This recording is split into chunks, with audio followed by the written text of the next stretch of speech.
Now I want to ask you, sir, you have been termed as officially one of the richest politicians in the country. I have exactly the same concern. Okay. He's a wealthy fellow. What the hell does he know about the problems of us? Common man. What does he know about agriculture? What does he know about admission into a school? What does he know about the farmer's problem? That is, and he's a very wealthy guy, out of touch with the ground reality of the public. And he has some knowledge and be very academic. Actually turned to me at my advantage. Okay. Because at that time also I declared all my wealth. Because my business was software technology. And automatically I turned out to be one of the richest. Yeah. But believe me, in Telangana, there are several guys who can buy me 10 times over. Actually, it turned out to be advantage because politicians also turn corrupt fellows. This guy is so wealthy, he doesn't need to take small bribes from anyone. Yes. Got to know from your team that for 1 month, I saw some images as well, you were cleaning the toilets of government bathrooms for a whole month. Yeah, but actually, I almost did it as a career for almost 2 summers in United States. Oh, while studying. I met that guy, and that guy turned out to me. His other part-time job was teaching karate. So I was lucky to find the first right guy, and everything worked out. Now people want bathroom clean job. So that is the greatest political or whatever achievement I have done. Amazing, sir. So I have goosebumps listening to this story because Bathroom cleaning is only 4 hours a day. Right? this is only Saturday. Only Saturday, Sunday. Oh. Huh? Only Saturday, Sunday, you'll get 4,000 rupees. That time the minimum wages were 4,000 rupees in Telangana. Now they are earning 13,000 rupees, working 2 days a week. Wow. So the north-south divide that I was I speaking. don't know what the hell North-South divide is. We are the biggest bridge between North and South. Tamil Nadu. It started Fair.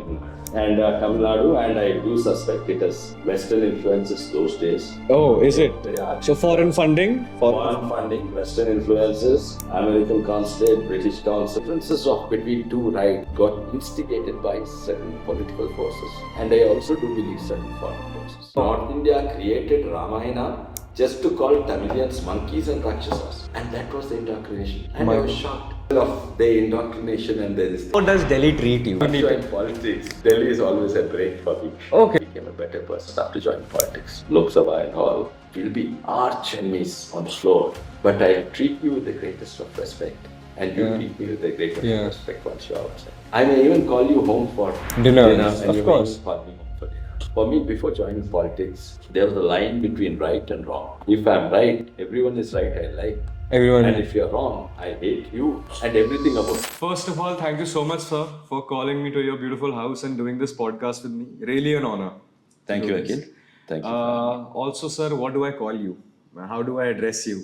You What can do the call me- people in your constituency call you? They call me Anna.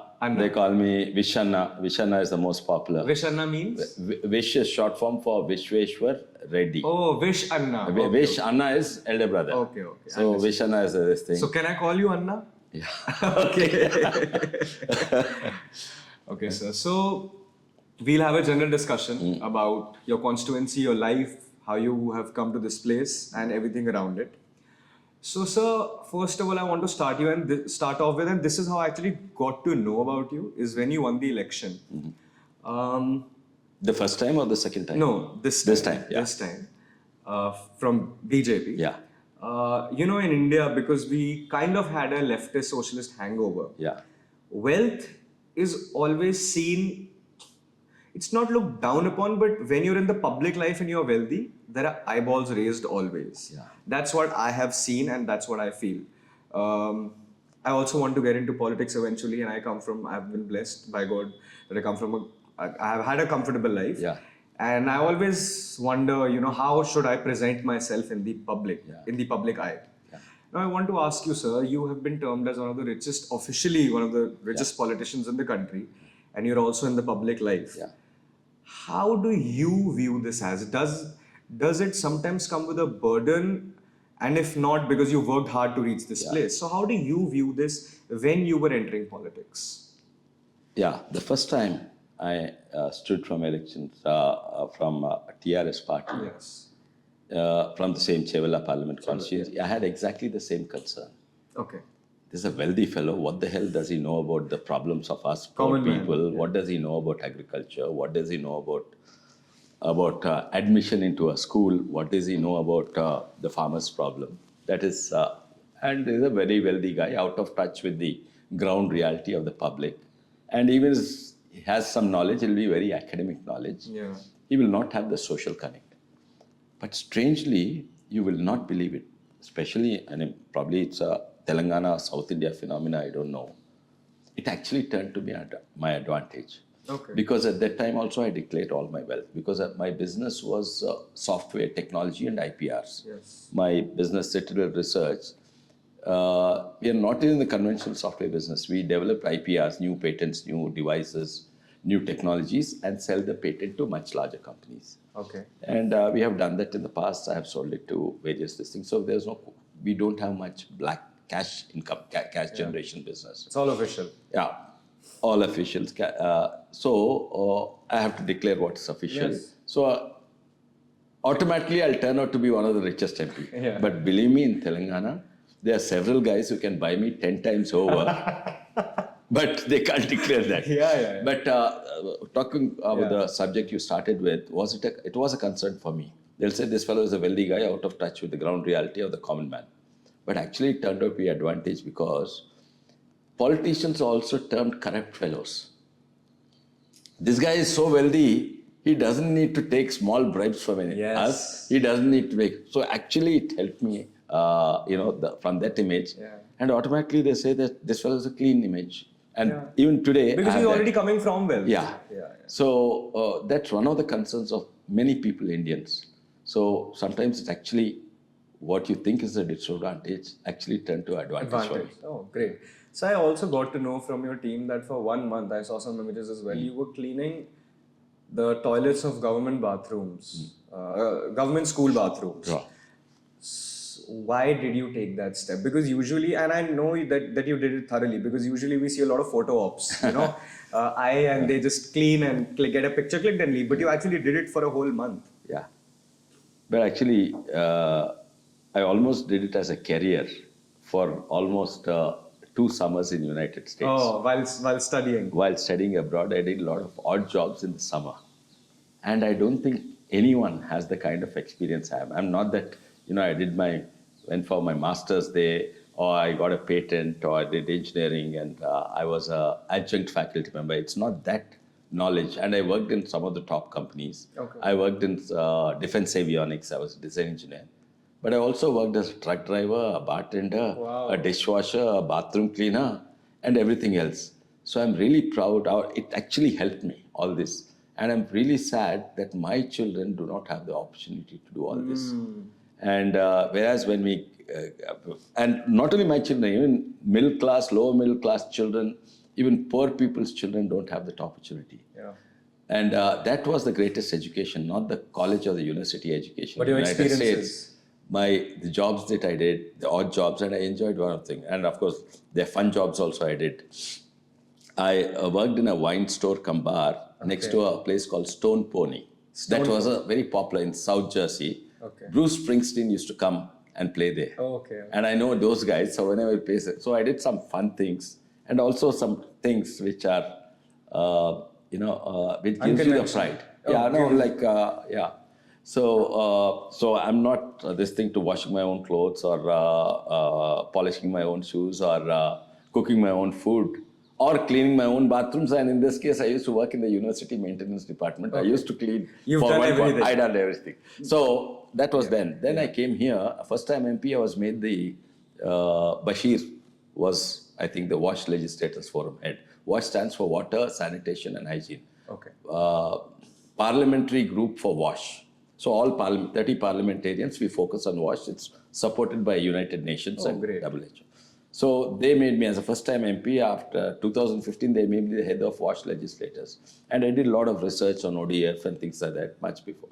And 2014 itself I was doing. And then although I was in TRS, we are not a party in alliance with BJP. What really struck me was a lot of politicians do big things, these huge projects, huge technologies. But when Modi ji started this Swachh Bharat program, it's a 10,000 rupee bathroom. It's one of the tiniest things. There's nothing to, I'm not building a highway, I'm not building a dam. Basic. Basic. It really caught my imagination. Is it possible? And although I wasn't TRS that time, and I was heading the WASH Legislators Forum in Delhi, I took it upon myself. because in WASH, that's what we discuss about ODF and things like that. Oh. Then technically and social engineering wise, technically less, but social engineering wise, it's one of the most successful things I have done. Wow. And which is Chevala Parliament constituency has the richest and the poorest part of India. One part of my constituency, one district is the highest per capita income is 10 lakhs, 40,000 rupees. India. My constituency, Ranga Reddy district, Yes. which is named after my grandfather. Yes. The per capita income is 10 lakhs for 40,000, which means if they are a family of 5, they are approximately 51, 52 lakhs income. One family. That's an average per capita. The other part is the poorest part of Telangana is 1.25 lakhs. Oh. So almost 10 times poorer than the other. Less. Anyway, so in this place, we lost the concept of dignity of labor.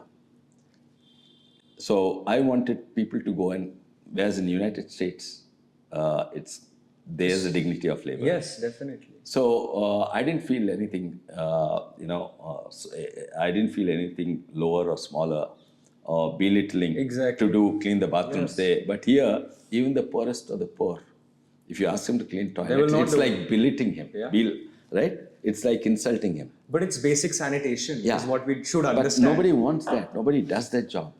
And so I thought, I came from United States and I lived here for almost 15 years and then I entered politics. And then, but for me, somehow I had to climb that mountain, how to bring dignity of labor to this.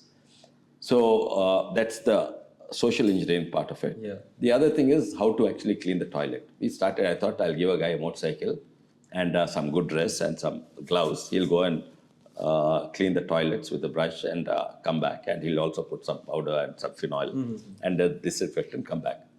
Then when we went there, this guy went there, said, "Nahi hota saab, aitalet saab, Telugula." So how is it not possible? Just clean the toilet. And the first thing is I have to pay him good salary. Yeah. I used to pay those about 9,000 rupees for a 4-hour job. Oh. In the village. Okay. So it's a full-time job is like 18,000 rupees. Yeah. But the thing is, 18,000 rupees in the village is equal to 40,000 rupees in the city. Yes. Because he's staying in the village and all these are part-time jobs. Nobody can do a full-time because he has to help. He's a family farmer, he has to do in agriculture. If he's a carpenter, he has to help. Do that job. So I purposely give only part-time. I can give 18,000 job. So in part-time they do it, and so 8,000 rupees, 9,000 rupees per month is a good amount. Yes. He has to clean toilets for 4.5 hours. He has to go to every village on a motorcycle and clean the government school toilets. But when he went to this thing, you need water to clean. There's no water there. Then I thought then it's not possible, and I also gave him a pressure cleaner, something like the Bosch ones you clean, but that we made one. My team made one. This thing. You want to plug it in, there's no electricity. And typically toilets are away from the school building. Yes. So there's no water, no electricity. Then we came up on a Tata AS and now Mahindras and Tata ASs. We put a 500 liter water tank. Okay. And in fact, that's when we discovered there's no electricity. And we put a pump. How will the water go? Oh. Then, but where do you plug it in? Yeah. So we have to put a generator.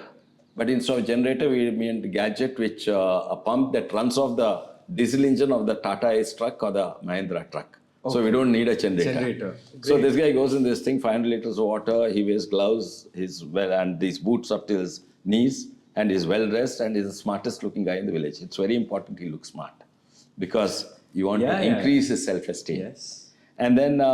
amazing, sir. Yeah, so then I did a lot of work.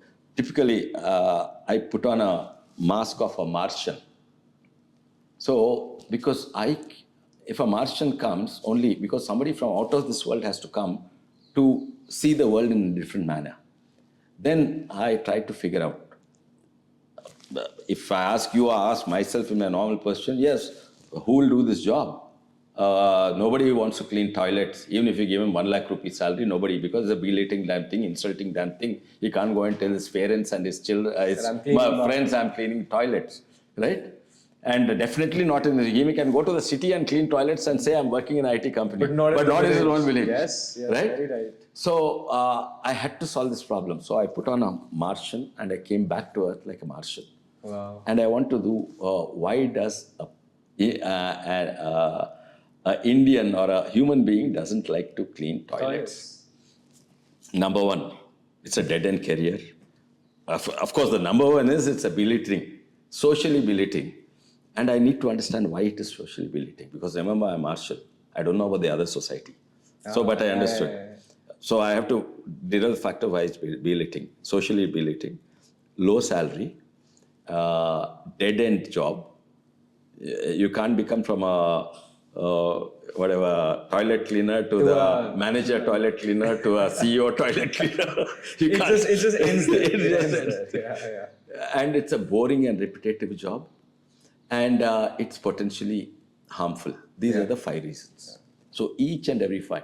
Number one, I'll come to the social portion, the biggest challenge. I thought I'll give them a salary of 9,000 rupees for a 4.5-hour job. So that's a good amount. Pretty good, yeah. Then number 2, make sure health-wise, he's really well-dressed and he's got all the disinfectants and he's all the gadgets, the pressure washers, he's not going and using his hands, the gloves and equipment to do that. And number 3 is dead-end job. So I tell them, this is not a dead-end job. And you cannot do this job for more than 2 years. After you do this job for 2 years, you have to quit it. So because we teach them, also WASH Legislators Forum, they used to give us a lot of material to educate this thing. Okay. So we gave him an iPad and asked them to conduct monthly this thing to each and every school this thing. Okay. Then he has to do reporting. He has to report to us. So once, he's working in a professional environment and he learns driving. So many of them became drivers and some people started working in other things. Some people stayed in the village. For me, it's important they stay in the village. So it's not a boring job. It's not a repetitive job. It's not a dead-end career. It's not a low-paying job. Now the last challenge. Social stigma. That's the biggest thing. I tried all kinds of things. I tried telling the village people, so this, he's doing this seva, Prime Minister Modi, but it still didn't work. So I had to go with him for 1 month, not with him for 2 weeks, with another guy for 2 weeks and clean. Are MP Saab is cleaning, aapne ko kya ho gaya? Wow. That is number 1. Number 2 is Arun Jaitley ji. He's a lawyer. My father also was a lawyer and also a Chief Justice. Arun Jaitley ji used to know him. So I called him for my father's memorial lecture. And we generally did give some awards to outstanding musicians, outstanding students, outstanding sportsmen. I thought outstanding person who's actually cleaning the toilets. Amazing, wow. That fellow came on the newspaper headlines with his gloves, with his boots, taking like a this superhero. thing. Yeah, superhero. So I made that guy, and that guy turned up to his other part-time job was teaching karate. So I was lucky to find the first right guy, and everything worked out. Now people want a bathroom cleaning job. So that is the greatest political or whatever achievement I have done. Amazing, sir. So I have goosebumps listening to this story because you literally did. I mean, you've been a businessman before this and an engineer. You are. I can clearly see that you have used what you learned in your days of engineering and business in politics, which not many people do. But you actually... No, I'm still an engineer. Yeah, of course. I'm still an engineer first and a politician second. Okay. And I use whatever I learned in the past, whether it's engineering, in the process of converting a truck into a sanitation truck. The pumps, everything run off the engine of Tata Ace or Mahindra, all those, the technical aspects to the business aspect to understand what is the problem, why they are not able to this thing.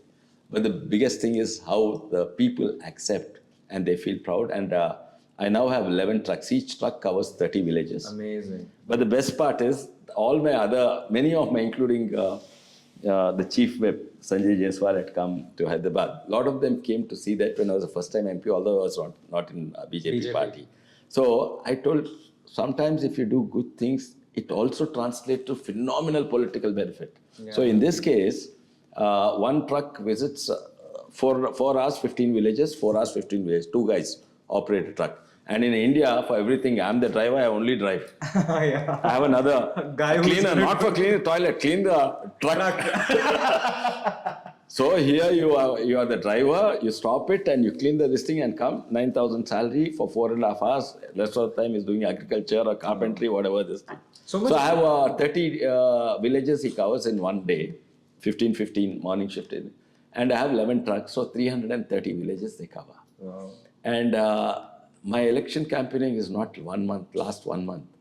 All the 5 years the trucks are going every day. My photo. And Modi ji's photo. But one minute, when I was in TRS, I still had Modi ji photo and KCR photo. Oh. When I was in any party, we had, not because Manish is Prime Minister, but more importantly, he started the Swachh Bharat. He understood the Amazing, problem. sir. He understood the problem of India. So, now I'm just getting 5 more trucks. And I should thank IRFC, Indian Railway Finance, who saw this. Most of this funding was done by my father's NGO. But like Punjab National Bank gave me 2 trucks. But trucks is the easy thing. To operate, it costs about, that also it's very important. Whatever you do, it has to be viable. To operate, it looks heavy. Per month, it costs about 45,000 rupees. One truck. One truck per month. Per month, yeah. But remember, it's coming 30. It looks extra. So per annum, it costs about 4 or 4.5 lakhs. Yeah. Because they're only 10 months. Yes. 2 months of school holidays. Yeah. So 4.5 lakhs. If I'm operating 10 trucks, it's 45 lakhs. And 45 lakhs. I mean, it's a little 30. stress on a small NGO. And but if you look at it per school, 45,000 for 30 schools, so only 1,500 rupees per school. Oh. So it's a very viable thing. And then it is monitored. I can see on the GPS now, and also for CSR, if you're giving me CSR, you can monitor where the trucks are on an everyday basis because they all Google, whatever, the GPS monitor. So people trust the process even more? Yeah. Amazing. So has this been replicated in other constituencies by other MPs? Because it's one or two, and my neighboring MP and few MPs want to do it. And I came back to watch and said, now because of this, I'm getting votes. So they said, now you have become a true politician. Yeah. Amazing, And, sir. But So, please. So my target is to complete all the 660 villages. Because half my constituency is rural, with about 660 gram panchayats. And actually there are more if you, the hamlets and tandas, what we call, there'll be close to 1,000. But this thing is to cover all of them. Yeah. And recently, Indian Railway Finance, is funding about five more trucks. Amazing. 5 trucks mean another 150 villages. That's amazing, sir. For the boys, of course, it's much easier. I'm sure the girls in the schools must be taking this as the biggest blessing. I mean, absolutely. You can go to the school and not even visit the washroom when in need. See, this problem is throughout India. I'll tell you one state this problem is not there. You'll be shocked. And I went to Goa several times. Oh, it's not. You also would have gone. Of course. And we go there for the beaches, have fun, nice pubs and all kinds of things. Some people do gambling. Yes. Some people relax. I also like to trek in the Western Ghats and go around this thing. But you go to a government school in Goa, at least for me, I was absolutely shocked. Because I went to the government school, the floor was shining, and whichever school I go in Telangana, first before the principal, I'll go to the toilets and see. Yeah, that's how you get to know the schools. First I go to the toilet. So went to Goa, I was shocked. It was slightly more cleaner than my own office toilet. Wow. And that's also India, and Telangana also India. Telangana is the filthiest. By the way, in the last government, the 10 years, we spent the lowest, being the richest state, we spent the lowest on education. Among all the 29 states. Oh. And so there was a big article that 80% of the government schools do not have girls' toilets. So like you said, it was a big boon. Generally it was a boon, but a big boon for the girls. Wow. And now number of girls and enrollment has definitely increased. So you have been a part of politics in the last 10, 12, 15 years. Why is it from your angle, because I'm sure you see, because of your background, Yeah. you see things from a different perspective always. Yeah. Why is it that us as a country, I mean, now with Prime Minister Modi, Swachh Bharat Mission and everything, there is a lot more awareness. But still, if I talk about other state governments also, we are not focusing more on the basics of life. We go and say, ki, okay, we want to do this big project, as you said. Yeah. But the basics is left behind. So when you are amongst all the 543, 545 MPs and also Lok Sabha and Rajya Sabha, what is the problem that you see? That why are other politicians and member of parliaments not doing this kind of job? Because they have to be held responsible. Okay. This question bothered me a lot after entering politics. By the way, after entering politics, while I'm reasonably have a good exposure about rural, urban, abroad, here, business, everything. And but this question always bothered me. Why the hell India is how it is? And so I have my own theories. You have to validate it, or others have to validate. No, sure. You may agree or disagree. It is not the politicians. It's not the politicians. No, it's not the politicians. Okay. It's we're politicians. We are also part of it, so Yeah, we yeah. are part of it. Yeah. But we are not the core reason. Okay. Basically, what had happened is, India in the ancient days was one of the richest countries in the world. Yes. And everything Indian had a premium. In the Yes, Western world. Of course. If there was a cloth from India, it was 10 times more than in price than cloth from somewhere. If it was jewelry, it was 10 times more. If it was steel, it was 10 times more. If it was Spices, anything, spices, it's 10 times more than any other spices. India was a happening place, and it was 1/3 of the world economy or 35% of the world economy those days. Yes. India was the happening place. Indian products were valued and all.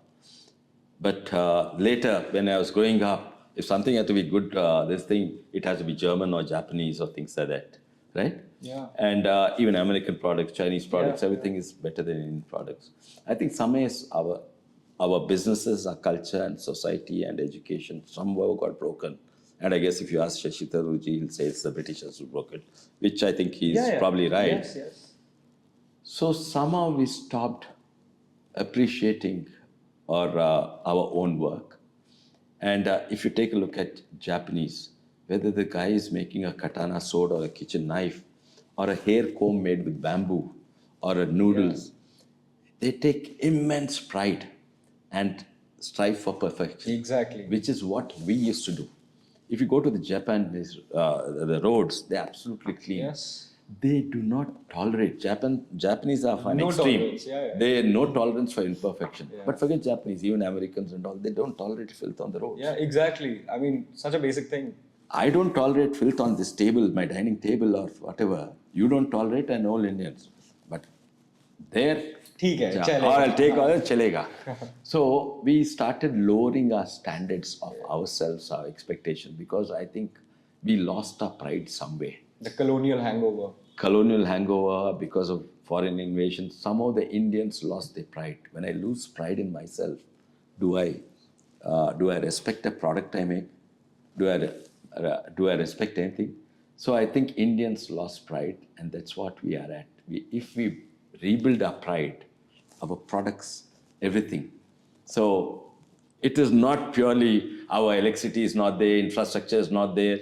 Yes, those are all symptoms of it. Yeah. But the core, the foundation is, We and lost that our pride, I believe, is coming back to India. Yeah, I also feel so too. Yeah. It is coming back. And we are going into perfection in every area. Yeah, we are going to look at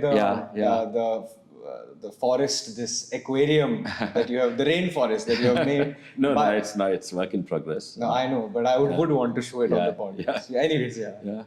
Okay. So, pride so I needs think, to so pride in our products, pride in our work.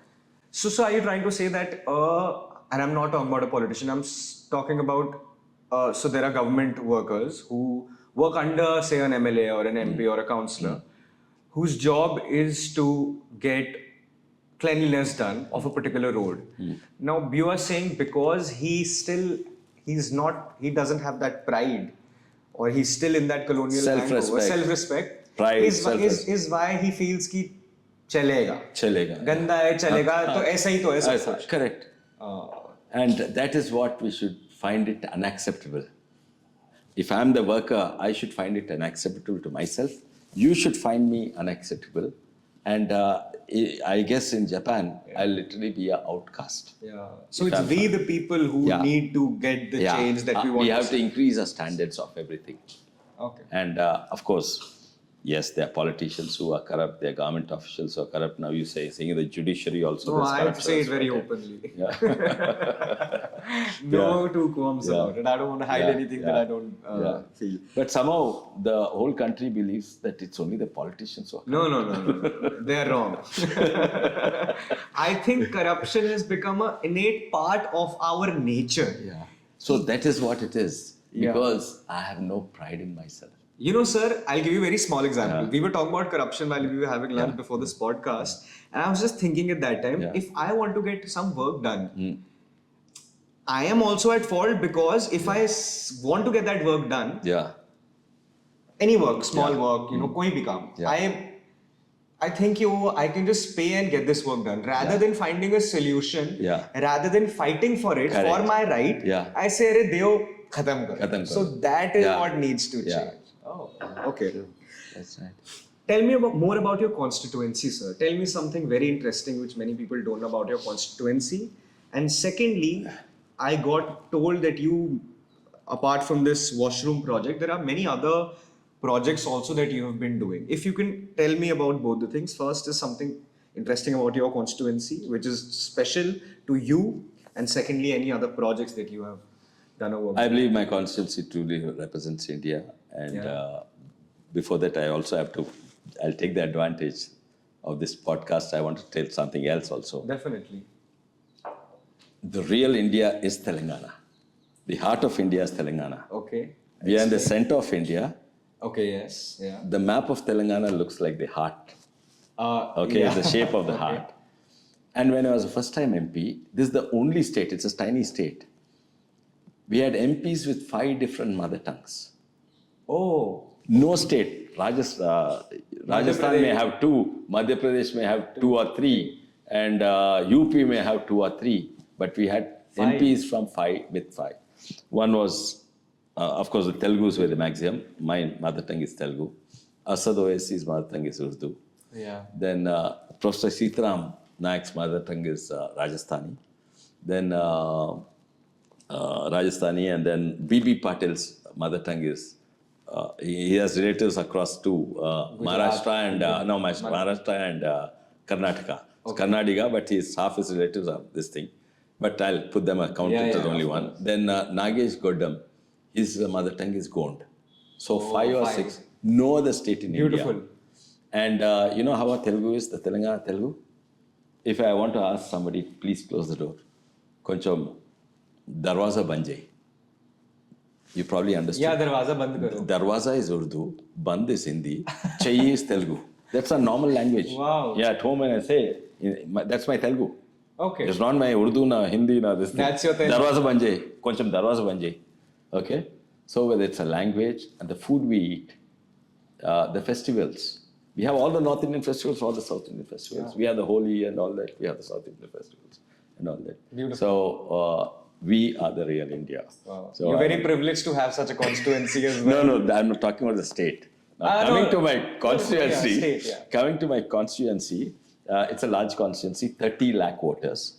Okay. 30 lakh voters, half of them, 50% in urban area, 50% in rural area. As I explained before, the urban district is called the Ranga Reddy, named after my grandfather, and who was a freedom fighter. And so that is probably the richest district in Telangana and India. 10.5 lakh per capita income. Per family income is above 50 lakhs per annum average. The other one is Vikarabad. That's totally rural. And that is, so it's also the most diverse constituency in the entire country. Diverse in multiple different ways. One is I taught income levels. Yes. Highest 10.4 lakhs, 1.25 lakhs. And it stretches from the old city in Hyderabad till the Karnataka border.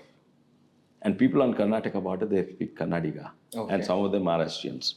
So I have almost 1 lakh of Kannadiga out of the 30 lakh, more than 1 lakh Kannadiga speaking voters, I have more than 1 lakh Maratha speaking voters, especially the western part of my constituency. Every third village will have a Shivaji statue. Oh, okay. Every third village will have a Shivaji statue. In that part of the Yeah, constituency. all the rural part of the constituency. I live in Hyderabad. So we have Marathis. Then we have 1.5 lakh Rajasthani speaking Lambadas there. Okay. Then the IT is in my constituency. That is all the Googles, the Microsoft, everyone. Okay, that is in your constituency. In my constituency. The high-tech, the most developed part of India, better than Noida or Gurgaon or Bombay or this thing. You come to Hyderabad, that's in my constituency. You are in that small area, you feel you are in better than a place, better than United States or something. Oh, wow. And there I have about 30,000 of every Gujarati, Marathi, Punjabi, Bengali, everyone. So I have 30,000 votes of every this thing in my constituency. And so in multiple ways, we have a dry part of our constituency. There's a Musi in my constituency. So multiple, it's a very, very diverse constituency. Wow. So That's why you say truly reflects India. Truly reflects India. Okay. And so it's sometimes difficult to campaign in election. How do you appeal to a diverse cross-section of the people? Yes. And I think it helps me, my background helps me. And of course, now that I'm BJP, the image of the party helps me a lot. Okay. Coming to the second point, which was any other project that you're really proud of that? Yeah, I keep trying multiple different this thing. There was this some biogas project. So that's not fully successful, but I'm it. And I'm extremely interested in this. I mentioned this to the Prime Minister. In fact, last 2 weeks I was preoccupied in various other things I couldn't do. I couldn't do my job this session. But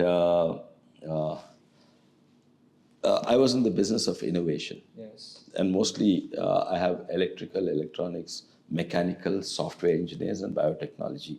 All these guys are in my team. So we develop new gadgets and technologies and patent them, sell the IPR.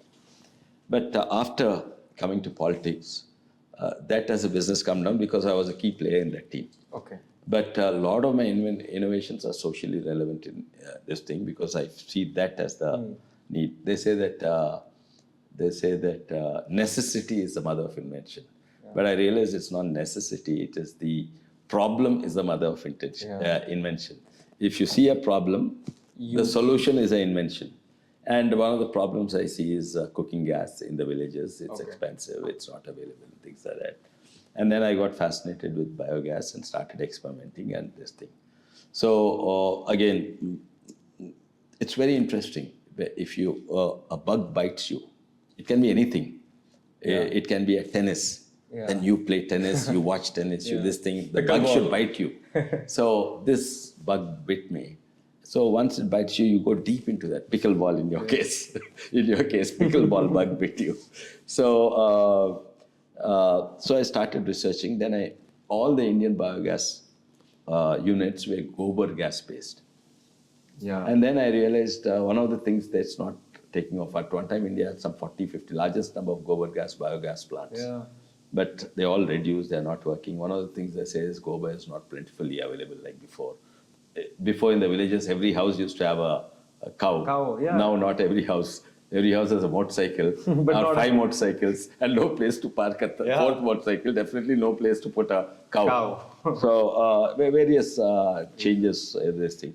But then my studies revealed, I learned, it's a common knowledge, 1 kg of gobar produces 20 liters of biogas. Just to keep things in perspective, for one family to cook, they need 1,000 liters of biogas. That's uncompressed biogas per day. For one family, you need 1,000 liters of biogas per day. Per day, okay. 1 kg of gobar produces 20 liters. So you need 50 kgs of gobar every house. So 50 kgs of gobar every day. So I think by Indian standards, Indian cows' yield of gobar is less. So probably you need to have 2 or 3 cows, 2 cows or something. But they don't have cows at all. But if you take food waste or agriculture waste, 1 kg of agriculture waste produces 200 liters of biogas. Okay. So you need 20 liters to 200 liters. So all you need to do is put, and agro waste is abundantly available everywhere, every village. And the amount of agro waste that's available in every village is can produce enough biogas to supply the own village for cooking gas. And if you purify it, run every tractor, scooter, like CNG, bio CNG. But conversion, that's a different story. Or they can supply the next 2-3 villages. There'll be more gas. And India will save at least 70,000-80,000 crores on importing LPG. Yes. And this is multiple, it helps Swachh Bharat. Because all that waste instead of, there's some technical, you can't purely put agro waste, you have to put 10% gobar. In it. Because it's like seeding gobar has other, while it has low productivity of biogas, it has other good qualities. Okay. It's got all the nice bacteria, methogenic bacteria and all these bacteria. So just like in milk, you put a part of the old for making it curds, for fermentation. पुराना दही को नहीं पुराना दही में डालना. So in this you have to put a little bit of the gobar, about 5-10% gobar. Sir, I'm cutting you off. Can you tell me what constitutes agri-waste actually? When you say agri-waste, what are you exactly talking about? Okay. Agri-waste can be anything. If I'm growing rice or wheat, after the grass or the hay, that's agro-waste. If I'm growing corn, the corn stalk, the roots, and after the seeds are taken, the corn kernel, seeds are taken, the cob. The cob also is waste. Anything, agro-waste, if you take a tomato, after you pluck the tomato, everything is a waste. Right? So sir, parali, you understand parali? Parali, no. So basically in Punjab, I'm sorry I'm cutting you off, but I want to understand this properly. Punjab and Haryana, Delhi faces a lot of pollution. Yeah, because of the wind and the burning. The burning. Yeah. So what I'm saying is post-harvest. Yes. Yeah. So does that post-harvest also constitute as agri-waste? Absolutely. So that can actually be used to fuel so many houses. Yeah. But we are just burning and we are taking on that smoke. Absolutely. Oh. So in fact, there are 1 or 2 projects they tried, but just technically, just like I told you, while the yield is low, goba has good qualities. The ratios of nitrogen, CN ratio it's called, has to be 30 for anything to generate, ferment and generate biogas. And this gobar has 30 exact. Oh, wow. This, the गेहूं का घास रहता है ना, what's it called? Parali. Hindi we call it parali. Parali. We call what's called hay in English. Hay, yeah. So गेहूं का parali and rice का parali जो है, उसमें CN ratio कार्बन बहुत ज़्यादा रहता, नाइट्रोजन कम रहता. Okay. That also is bio waste, agro waste. But slaughterhouse waste, which is blood and all that has very, very high nitrogen and low carbon. Okay. So if you put 1 ton of parali, put 100 kgs of slaughterhouse waste and 10 kgs of, ये भी recipe जैसा होता है. So that's the art. गांव को भी गाय को भी खिलाते ना, you don't feed it only hay, you also feed other things. So biodigester, biogas plant is actually called a biodigester. You can't throw any damn thing.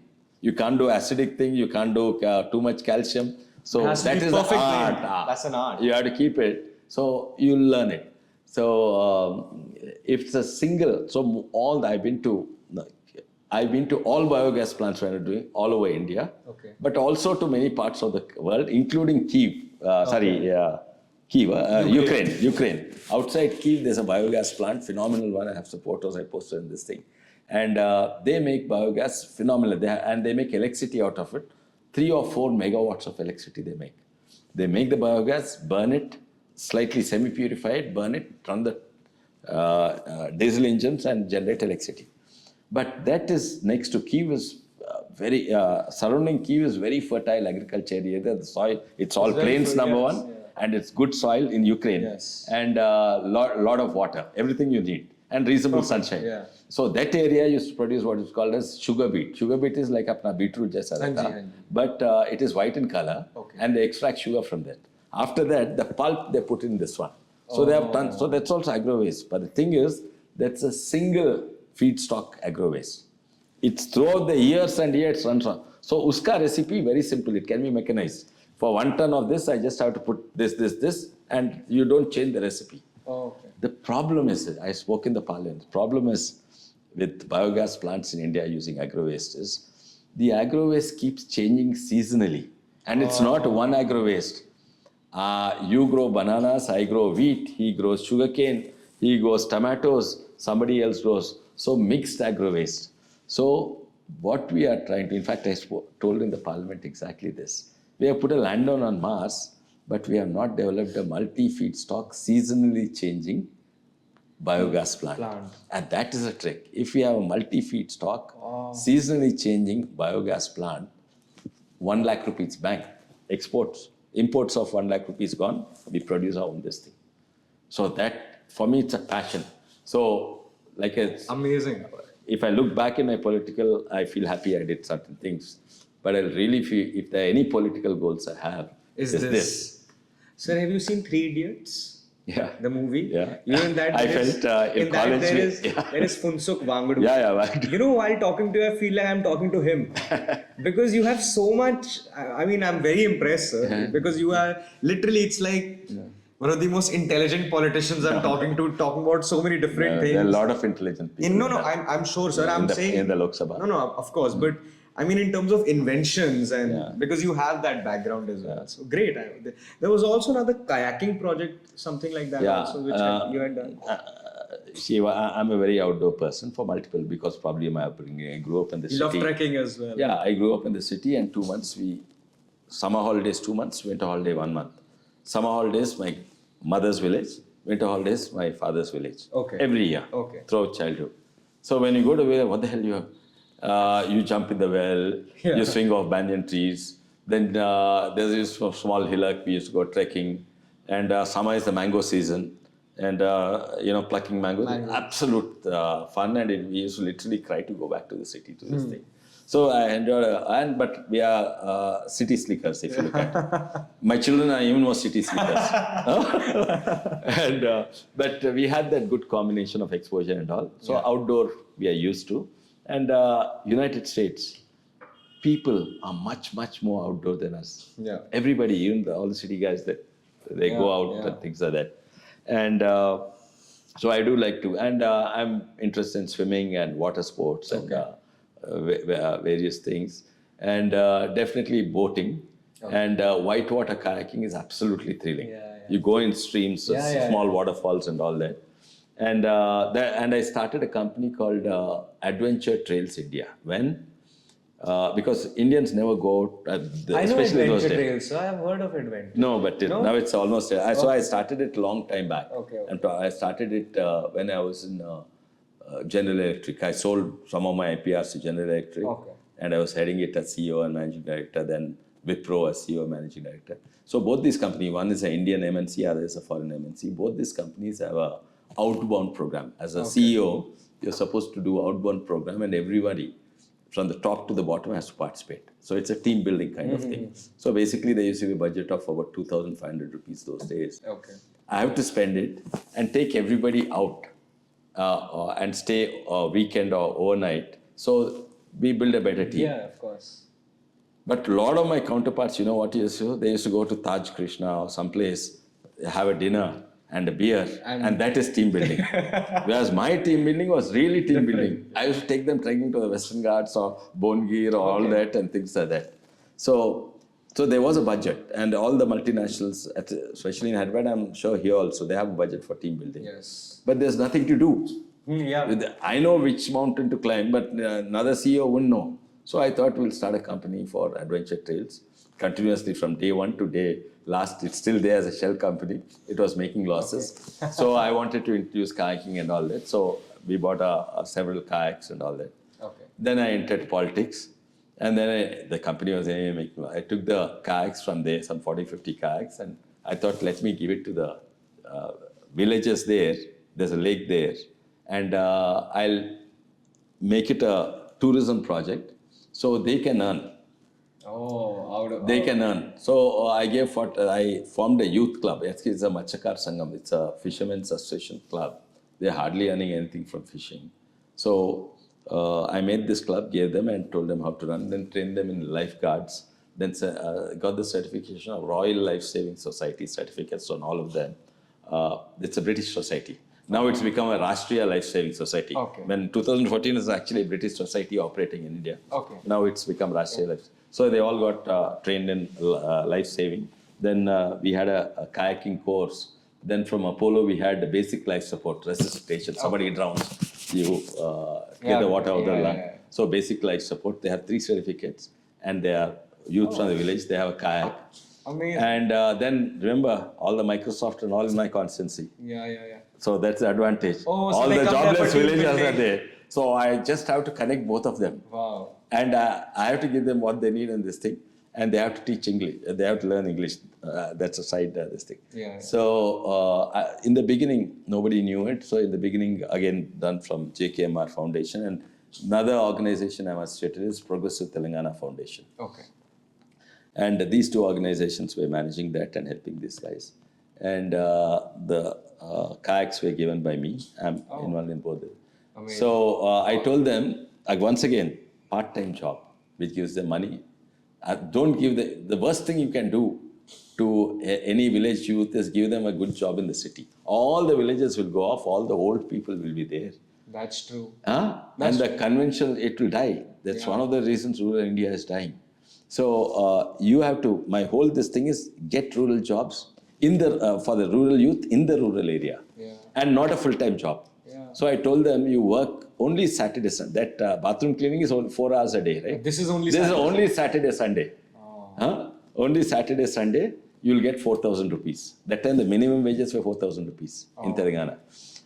Now they are earning 13,000 rupees, working 2 days a week. Wow. Okay? That's amazing. And but in the beginning, no one was coming. So I told, I'll run it. Whether you get money or not, I will pay the 4,000 rupees. Whether one guy comes or 100 guys or nobody comes, you have to be there with the lifeguards, holding wear your dress, holding your this thing. And so first 1 year, hardly anyone came. So I had to pay from my pocket. Yeah. But now, I gave them 100 boats and they're not enough. There's a huge my God, queue. wow. Then the government put a bus there, people bus to to go there. Somebody put and all that. Amazing. And that time, I had some local politicians. Sometimes when you're too popular doing a good thing, you'll kick hair in me. They tried to stop. I had to go to court. That time I left TRS party, TRS government. 2 times I went to court to get the permission to continue. And now nobody will touch it. Whether the chief minister or local minister can be arch enemy, if he touches him, he gets burned, not me. Because so now, now it's become a holy cow. No one wants to touch it. But that's good. That's what success is. I mean, that's great. So that is again one of my pet projects. But I'll tell you, there are so many things to do, and that's what keeps me, Busy, interested in going. politics and busy and excited all the time. So one of the things is, tomato prices. It's the one thing in India, but actually not in India, all over the world. It's the only product where the price goes from 1 rupee a kg to 100 rupees a kg in 1 year and every year. Every year, yes. Not just it happens once in a while. Every year. Every year. What the hell is the solution? So did again a lot of technical business, market research, business, all kinds of this thing. And 2-3 things. So once again, just like the bathroom cleaning truck, I developed one more truck and told the farmers should not sell tomatoes. There's a lot more. The farmers should sell tomato puree, processed tomato. And there's a reason for that. Number one, not only the price goes to 1 rupee to 100 rupees, when it's 100 rupees, you know how much the middleman's margin is? Very, very less. The middleman's margin is only 5 rupees, 6 rupees. Okay.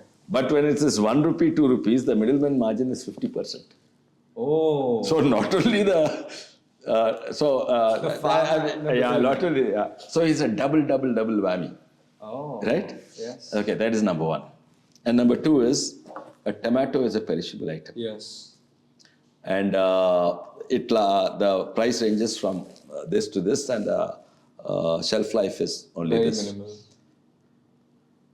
If I increase the shelf life, let's assume I grow tomatoes when it's 1 rupee and I hold it on for 3 months when it becomes 100 rupees and sell, I'm a billionaire. Yeah. Even if not, I am not a farmer. Yeah. If somebody, you're a farmer, I'll buy for you for 1 rupee and hold it for 3 months and this thing, right? Yeah. But one, you can extend it by week or 2 weeks by cold storages. Cold storage. We look at it. Then there's in Brian, if you hold it, it'll hold it for 1 week. Okay. Because 1 rupee, actually it goes like this. It goes like a peak and falls down. Okay. It has like a peak and a valley. And between the peak and the valley, it's a 3 to 4 months, 6 months, 5 months difference. Okay. And every year, the peak and valley are approximately at the same time. Okay. Then there's another psychological. So we need a futures market. Yeah. And future market is not there in vegetables. You know what futures market is, no? The stock. So you bet on the. yeah, you have it in the stocks. Yeah. But in United States, there's future market in every damn thing.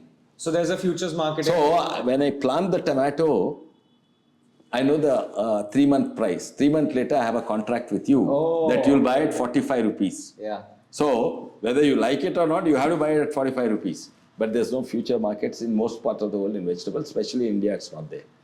So there's no future market. So coming back to this, the tomato, 1 to 100 rupees, no? But you know how much the tomato puree varies in price throughout the year? Puree is used for, number one, in industries for sauces and this thing. And it's used by caterers. Yeah, households as well. Households also use, you get the tomato puree cartons. So, well, tomato prices vary from 1 to 100 rupees. Tomato puree prices range from 40 rupees to 150 rupees. So, it's here this thing is 10,000%, or not 100%. 1 to 100 is 9900%. Yeah. Whereas this from 40 to 150 is only 300% variation. Yes. Yeah. So the variation is much lower. And then if you go to dried tomatoes, the variation is dried tomatoes vary in kg from 80-90 rupees to 200 rupees. Okay. Or it's only 150% variation. But if you have tomato powder, it varies between 300 to 500 rupees, less than 80% variation. Okay. So now look at the shelf life. This is 1 week. This is 3 weeks, the tomato puree. The dried tomatoes is 6 months. The tomato powder is 3 years. 3 years. Right?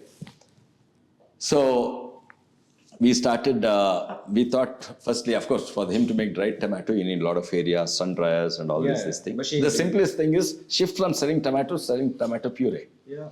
So we made a machine, a truck-mounted machine, and the tomato farmer can call the machine, just like our machine goes and cleans bathroom to this thing. This is a separate machine. It goes to a tomato farmer and then says, he says, I will use anyway in Telangana state, Andhra Pradesh state, current is free. I don't have to do the generator and all that. The farmer plugs in there, the water is there, his borewell is there, and he converts, he washes this thing, puts it in the machine, he gets a drum of tomato puree. Then the same trucks, he sells it and this thing. So I tried this. This was sounds nice in theory, but totally failed. And not only totally failed, I almost got it. Who the hell will buy tons and tons of tomato puree? I thought all the tomato sauce maker Kisan.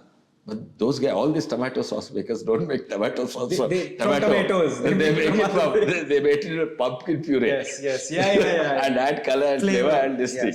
So then I can say it to caterers. I went to my wife's company, Apollo Hospitals. They use a lot of this thing. But how many? They'll buy 100 kgs or 1,000 kgs per day, not tons and tons of tomato. I called my caterers, they were buying. Then I ended up this thing. And then once you do it, you become the villain. Arey, you only told me to make tomato puree. And now I'm not able to sell and you're not helping me sell. Right? Yeah, you are the villain. No, but I don't want to stop. This is another thing. There is a solution. I'm sure. Maybe to make them dried tomatoes, maybe tomato powder, or maybe get a multinational who'll do it. There are solutions. I don't know. So these are my unfinished things. But biogas and the tomato puree thing. So there are quite a few projects like this. My latest one is ornamental fish, aquariums, terrariums, and all that. And that also is huge Market. It's a 3,000 crore business in India. I never realized. When I was young, there were 4 aquarium shops in Hyderabad. Now there's 700. And it's tiny, this thing. Now I came to know, I think RTI or something, my team filed it is officially 3,000, but I suspect it is about 6,000-7,000 crore business. But more importantly, the opportunity is 70,000 crore business. But even more importantly, it's the lowest investment for generating one job. If you invest 25,000 to 50,000, you generate 1 lakh. If any big industry, if you have 1 crore capital, 1,000 crore capital intensive company will generate only 1,000 jobs, which means 1 crore investment per 1 job. So the lowest investment can be started by the poorest of the poor as a part-time income.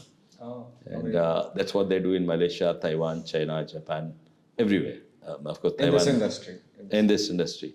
And it employs thousands and thousands of people in the rural area. Yeah, we'll show the ones that you are building after this. Yeah, I mean, I haven't completed it, but the in thing nowadays is Indian aquatics, Indian plants, Indian fish. Before it used to be goldfishes and all from China.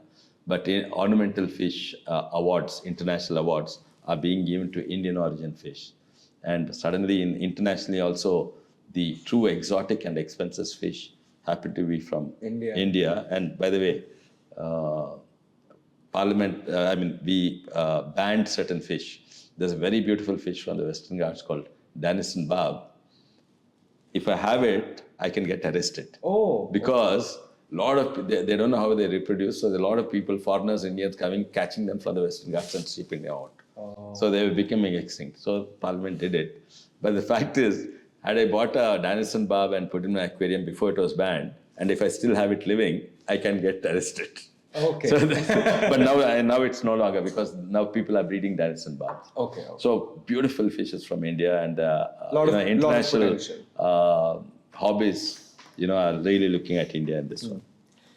So my last phase of the podcast, where I'll talk a little bit about politics.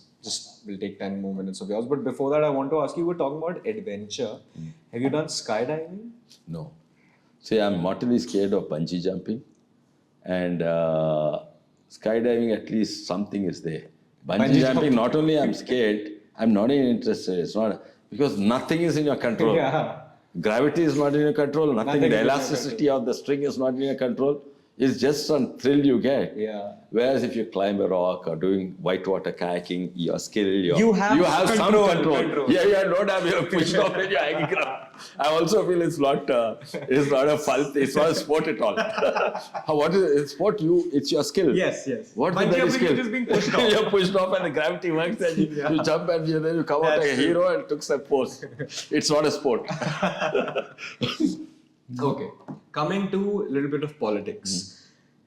2 things, sir. First is, what was the shift like from TRS to BJP? How did things change for you, and what are the changes you felt? And secondly, there is a lot of, nowadays especially, I mean, it's always been there, but a lot of political parties try to create that divide between North and South India. How do you see that, and what is it that we can do to stop this from happening? Okay. The first question, Telangana, TRS. I was not in politics, not interested in politics. I have multiple interests. But my grandfather was in politics. And subsequently, my uncle, who grew up in our house, my grandfather's sister's son, he was orphan, his parents died. So my grandfather, he grew up in our house. My grandfather was his mentor, everything. So Narendra Reddy, he was a 2-time CM. So I come from a political background. But my grandfather told all his children, don't ever enter politics. Okay. My father's elder brother went into politics without my grandfather. In the village, he stood for in the Zilla, he stood for Zilla Parishad Jail, something, ZPTC, something like that. My grandfather called him and he was never more angry on anybody else except his eldest son. Endukra, why the hell you want to join politics? Desh seva karna hai to, जाके driver बन जाओ, जाके चौकीदार बन जाओ, जाके doctor ban jao, teacher ban jao. You can do more desh seva than joining bloody politics. And so he was slightly disillusioned also, I guess, my grandfather, because he was a freedom fighter. And then he was a MLC under Nizams. While being a MLC in Nizams, he was fighting for freedom. It was 90% Muslims under Nizam's government. Yeah. But he was one of the few in those while being a MLC, nominated by Nizam because he was an eminent lawyer those days. And then he started the Hyderabad, he was with the Hyderabad Congress, he was heading it.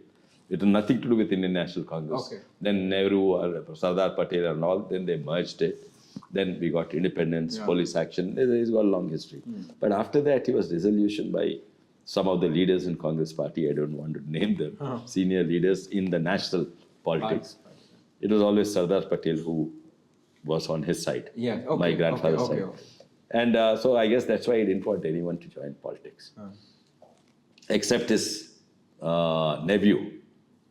Because he had a special place, both his father, his mother, who was his sister. So he had more privilege than his own children. Then my father became a lawyer and then Chief Justice. And at intermediate, I had this thing. He didn't want to become a lawyer. He told, don't become a lawyer. Don't study law. Okay. And for strange reason, probably he foresaw the stature of the judicial system that we have.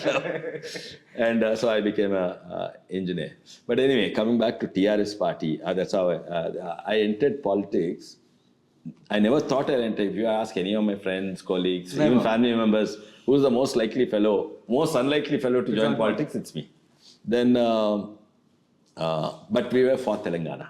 We are for smaller states. We are very sure smaller state is beneficial. Yeah. So Telangana, Hyderabad state was separate. We have forcibly merged, then demerged, forcibly merged, and subsequently demerged after the agitation. Yes. We are consistently against the forced merger with Andhra. So I was in the agitation. And in the agitation, I knew my part of the constituency very well. Everywhere I put boards. This is welcome to Telangana. That time it was Andhra Pradesh. Or welcome to Dharmasagar, Chevalla Mandal, Rangareddy district, Telangana state. Every village I put that. And that time the combined Andhra Pradesh CM was my classmate Kiran Kumar Reddy. Okay. We are friends. But on this, we are totally on the opposite side. Okay. We are totally on the opposite side. Okay. And so against this thing. So people started, Hare, Rangareddy ka grandson aake ye kar raha. Not for political, just for achieving the state. Then KCR and his son was after me for 3 years, join politics. Never wanted to join. I gave him 3 reasons. In politics, you need a lot of black money. I work in IT and IPR, this thing I don't have. Number 1. Number 2, I can't speak Telugu. I mean, I can speak, but political Telugu is totally different from normal Telugu. Okay. No, and I don't. Then nobody recognizes my face. I don't recognize anyone, and I didn't recognize you till last year. I don't know who KCR was. Yeah. Only in the agitation and all that.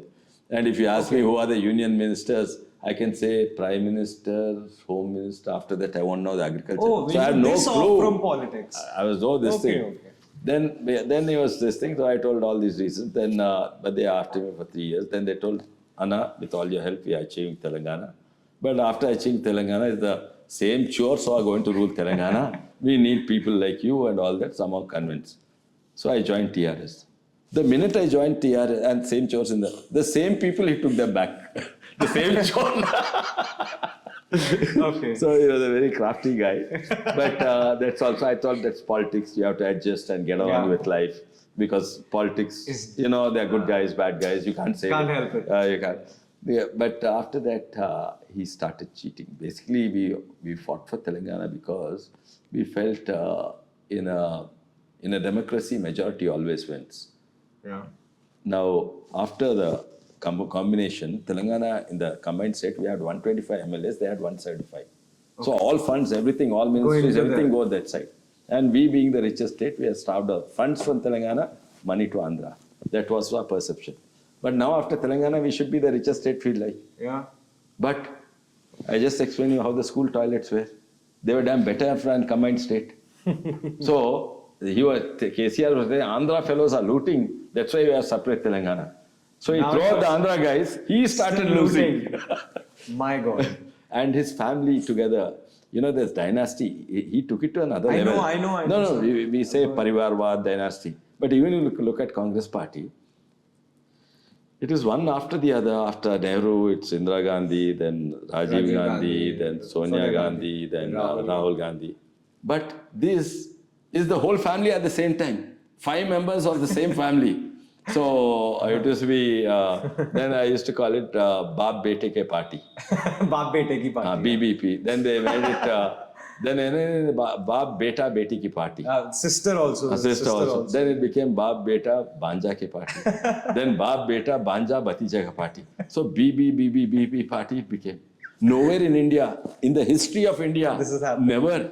I've seen Lalu Prasad's, I've seen Akhilesh Akhilesh Yadav Yadav. families, I've seen, so nowhere in India, we So have many. BB, Baap Beta, Beti, Banja Batija Ke Party. The only place I've seen it is Sri Lanka. Yeah, that's And where what the happened to government Sri fell. Lanka? Yeah, that's what. Yeah, exactly. But never in the Indian history we have such family parties. And then they started looting. So the very concept of achieving Telangana is gone. So I had to leave the party. Okay. So. Anyway, that's the reason. And also, this is another strange thing. All my political friends were laughing at me to show how I left the party, the process of me leaving the party. Normally, when you are leaving a party in politics, if I'm leaving, Yeah. I'll come and whisper, hey, Akhil, let's leave. You agree with me, Bolto? Fine. If you don't agree, you go. Leave. Then go to this thing, make a small group. Then my juniors, some sarpanchas, some MLAs, PCC, we make a gang, group, negotiate Leave. with the other party where we are jumping Yes. into. Huh? Usually that's what happens. Yeah.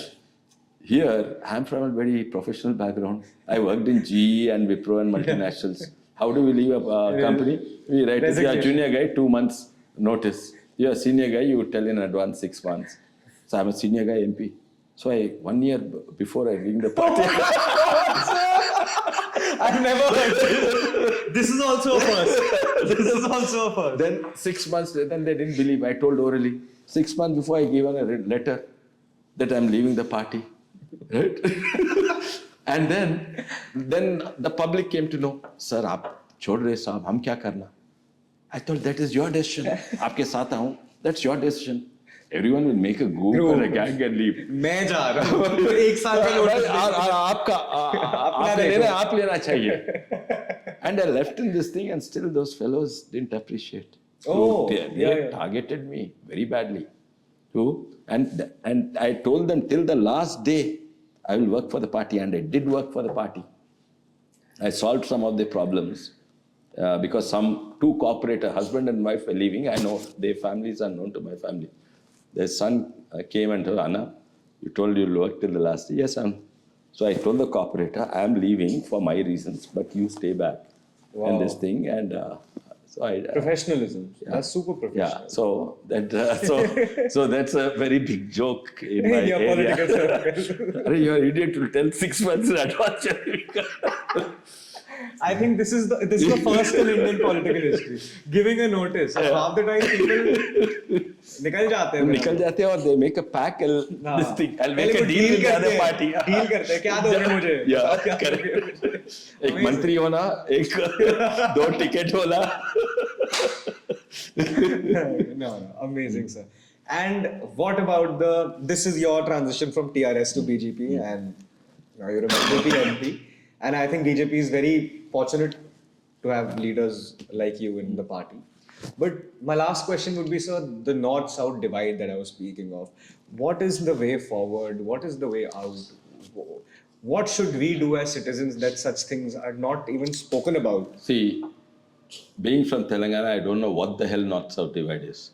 We are the biggest bridge between North and South. Culturally, physically, geographically, language-wise, food-wise, any damn thing. Politically, ideologically, we are the big. I don't even know. The North side divided did not start in Kerala. It did not start in Karnataka. Definitely not in Andhra Pradesh. It started in Tamil Nadu. It started in Tamil Nadu. And Tamil Nadu, and I do suspect it has Western influences those days. Oh, is They it? wanted, yeah, they So didn't foreign want to funding? Foreign funding, Western influences, American consulate, British consul, and the largest American consulate in South India outside Delhi is probably Madras, Chennai, not even Bombay or Calcutta, I think. Hyderabad didn't even have. I feel that they were instigating because they didn't want, and we are seeing now what they did in Bangladesh and other places, Yes. and what they did in Operation Sindhu supporting. They were totally, while they were socially, ideologically with India, democracy, but financial superpower, we are their rivals. Not now, always they kept us like this. And that's why so many 60 years we are under shackles. One area we grew, we had to go back. Semiconductor we grew, it got burned down, we went nowhere. IT, only when they needed it, it grew in the early 2000s. And by the way, I was in the IT industry, electronics industry.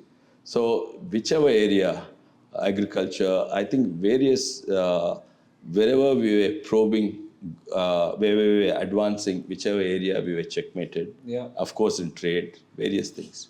Okay. And on top of it, we can't blame everything on foreigners. We have to blame. Look at least ourselves. minimum 50% of the blame is ourselves. Yeah. And there was a feeling that Dravidians. I mean, I heard Dravidian movement actually. no, there was Dravidian movement, and I was shocked because I went to various countries. I never felt culturally different, various places. But when I went to Tamil Nadu, by the way, I went to Tamil Nadu because I could not get a seat in engineering in Usmania University. Okay. I got it in Guindy Engineering College, University of Madras. That was a shock for one other reason. Okay. Yeah, I come from Western Telangana, where our food, everything is slightly different from coastal Andhra. Okay. Breakfast, lunch, dinner, we used to eat bajra ka roti, gehu ka roti, zona roti, goduma roti, roti. Yeah. Roti was a breakfast, lunch and dinner. Yeah. I never ate rice, white rice. If I ate white rice, it was only in a dawat, in a biryani. Okay, okay. From that, I went to Madras. Where it's only rice. And I was in the hostel. Breakfast, lunch, dinner is rice. Pongal to this thing. So it was a food shock. Cultural shock. Yeah. Food shock. But not only that, in multiple ways, culturally, I felt they were different from this. They were very nice people. I have best of friends there. Yeah. No, but I'm telling how it comes out. And culture doesn't, it's also the way they think and things like that. When I was an intermediate in Hyderabad, it's in the center of the city. From the college, when I used to go home in a bus, we also had double-decker buses which go slowly in Hyderabad. So you miss the bus, you go run. And then when the bus slows down the traffic, you get onto the bus and go. Yeah. Have you seen that in Delhi? Of course. It happens in Delhi? Yeah. And not only that, and then the people on the bus will be cheering you and help you up. To come so it's a fun thing. Yeah. And it's a small victory for me and a victory for everyone in the bus. Right? I went to Madras. And it's nothing right or wrong. But the culture is so different. So in the first month, ragging was there in the college. So I used to make sure I'm away traveling on Mount Road. So Mount Road is a long road, bus stops are far apart. And there used to be a barrier between the footpath and the road. So I started walking on the road because it's a long wait for the bus. Then suddenly one bus stopped there. I couldn't run back. It was going past me and it was slowing down. So I jumped over the railing of the footpath and ran to the bus and I caught the bus. Everyone was dead silent. Oh. The conductor looked at me, asked the driver to stop the bus, get down. Oh, okay. In Hyderabad, I was a hero. Huh? I did exactly the same thing. And actually they are right. Tamilians are right. I broke the rule. I jumped over and I did the unthinkable. I jumped over and caught a running bus for them. So it was a rule break rather than a thing to help you out. And it's not that. They probably helped me out in many other ways, but not in this. Okay. So I can't say they're wrong. They're right. But that's the difference. That's the culture. That's the culture. Different. Went to Madras and then so the divide is, and nobody is right and everybody is right, but still we can have differences. Yeah. Usually you think is one guy is right, other guy is wrong, and the differences. But when everyone is right, how can the differences happen? Yeah. there is a target. There is somebody who starts it. If you are right and I'm right, and you appreciate certain culture, I appreciate, we cannot possibly fight. But certain forces, they could be Indian, they could be foreign, bring up. Indian forces, why is, you are my person, that guy is different. Yeah. Vote for me. If I want to vote, first I have to bring the divide. Yes. I want- Definitely. Yeah. Definitely. So some is the politicians and ideologues also to a certain extent. That was the more dangerous part. Periyar, a respected Yes. person, lot of them, DMK, both AIDMK, their party ideology is atheism. Atheism. Atheism. Yeah. Which is again no problem. Yeah. But atheism against theism is wrong. Yeah. It doesn't mean that your religion is wrong. Yeah. It means I don't believe in any religion. That's good. Yeah. In fact, that's very good. Yeah, In fact, historically also, there are Charvakas in Tamil Nadu. They are Hindus. But they don't believe in God. They don't believe in God. Yeah. Yeah. That's so, with a lot of Hindus. Yeah, correct. Yeah, This thing. So, and they used to go from village to village and preach there's no God. Yeah. Literally in the ancient Yeah. Tamil Nadu. So anyway, so that's, but these differences of between two rights got instigated by certain political forces, and I also do believe certain foreign forces. Okay. Because and it's not now, it's this foreign been force. happening since- It's been happening. Now we are unshackled. They are unable to Yeah. Because control we us. have become We have become strong. strong. And this is one of the reasons I think India was this thing. They wanted India divided. Whether it's the Western, what did Churchill say? Churchill said India will get divided into 100 different pieces. Now they are getting divided into Ireland, Scotland, Irish. They are getting divided into 5. They are getting divided. Yeah. Literally. So they wanted India divided for their own good reason. And but culturally, I'll tell you some of this thing. I was shocked out of my wits when I heard this. And these are my good friends still in the hostel, and I keep meeting them even now. When I went to the hostel in Tamil Nadu, this talk was, there was one time where the political activism against North India was so high. When you land in Central Station, that's the main station in Madras, and some Hindi-speaking person spoke in Hindi by mistake, he would be whacked. That was a short while. There's a political this thing against North Indians for a short while. Not when I was there. And subsequently, when I went there, in the hostel, I used to ask, why this thing? I'm also South India, but I don't have such hatred towards North India. No. This was shocking. All these North Indians, they call us monkeys and rakshasas. They created scripts and stories. I didn't understand. Then I found out they were referring to Ramayana. Oh. That North India created Ramayana just to call Tamilians monkeys and rakshasas. And that was the indoctrination. And I was shocked. It never even crossed my mind that somebody created Ramayana to call them monkey. Huh? That was the level of the indoctrination and this thing. And so you may be right, I may be right, but I'm indoctrinated with these theories and I'll start hating you. Yeah. Because you're the fellow who called me Rakshasa or Ravanas. But actually, if I look at it now, Tamilians were neither Ravanas or Rakshasas or monkeys. The monkey god are Kannadigas. They have no problem. And the Rakshasas are Sri Lankans. Yes, exactly. But the Tamil Nadu took it upon themselves. My God. So interesting. This is so interesting. The Hampi where this thing is born is in Karnataka, far away from the two, closer to my Telangana, the monkey Hampi, than to Tamil Nadu. Wow. So interesting, sir. So that's the kind of venom someone can inject. And lot of Tamilians are actually Telugus. Lot of them, even my MP colleagues, many of them. But if they speak in Telugu, they're done. Yeah, No one done. will vote for them. In fact, they call, while they hate North Indians, they call Telugu Golitis. Golitis? Golitis means if you take the Tamil alphabets, Telugu, and you do reverse, Goliti. So these are the kinds of unpleasant things that have happened. Happen because of certain political and foreign vested interests. Okay. Chalo, we hope for the best. Yeah. That this. No, they are wonderful people. Of course. Yeah. Okay, sir. My last thing that I want to ask you: how does Delhi treat you? Do you like being in Delhi? Because I know- love being in Delhi. You love it. I love being in Hyderabad.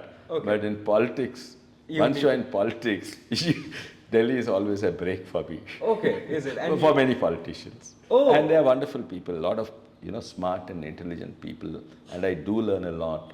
And in certain aspects, many people told you, go and join this dirty politics, you'll become a dirty guy. But in one aspect, I became a better person after joining politics. You'll be shocked to hear it. And I believe I was always a nice person. yeah. But how did I become a better person in one angle?